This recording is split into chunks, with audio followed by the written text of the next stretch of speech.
Make sure to follow my Instagram at Marspeed_official, where I'll answer all your questions and DMs. Hey guys, so for today's video we have yet another LED light install, this time for the side or corner light on the first gen Dodge Charger. I do have an aftermarket corner piece, but as you can see the stock light is kind of amber and not really that bright. I've got some Philips LED bulbs, number 194 or 168, as they're interchangeable, and the lights cost around $10 for the pack of 2 here, and the change will take about 5 minutes, so it's a very cheap and easy little mod that you can do to the charger. First you just want to pry off the side marker. It's stuck in good with the middle clip mostly, but just pry it off and it should come loose. Then turn the bulb harness and it will easily come out of the corner piece.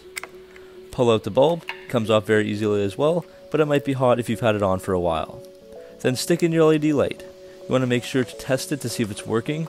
As you can see, mine wasn't shining basically the first time I turned on the lights, so you just have to take it out, rotate it 180 degrees, and put it in the other way if that happens. Pretty much the same for all LEDs. Then put the light harness and bulb back into the corner piece. Again, just turn it in, and then make sure to get all the wiring out of the way and put the corner piece back in. There are 3 clips for the piece to slide into, as you can see in the video, so make sure that they're all aligned, and then keep kind of fiddling around with it until it clicks into place. You'll hear a big or a loud clicking noise. You want to be careful not to press too hard or use too much force, or the corner piece might actually break off.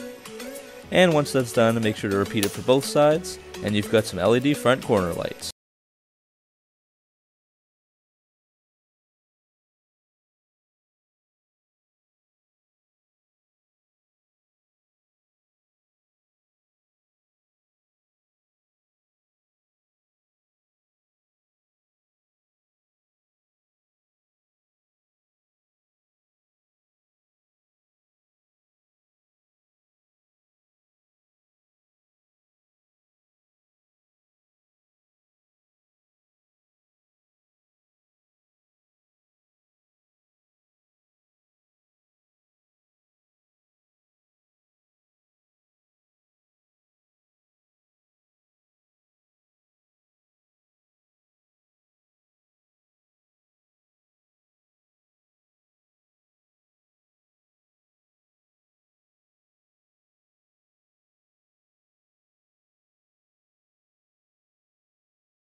If you enjoyed this easy mod, I've got a bunch of other LED videos as well, so make sure to check those out. I'll put the link in the description.